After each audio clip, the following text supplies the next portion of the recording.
Ey Allohning rasuli, amallari afzali qaysi deb so'radim deydi. Abdulloh ibn Mas'ud radhiyallohu anhu rivoyat qiladi. Qultu ya Rasululloh, ayyul a'mali afdalu? Qala as-salatu li waqtiha. Qala qultu thumma ayyu? Qala birrul walidayni. Nabi sallallohu alayhi va sallamdan so'radim deydi. Abdulloh ibn Mas'ud radhiyallohu anhu so'rayaptilar. Ey Allohning rasuli, amallari afzali qaysi deb so'radim deydi. Shunda payg'ambarimiz sallallohu alayhi va sallam vaqtida ado etilgan namoz dedilar.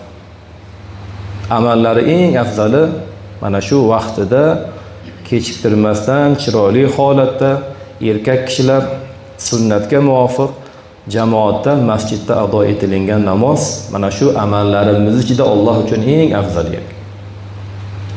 Keyin yana so'rabdilar.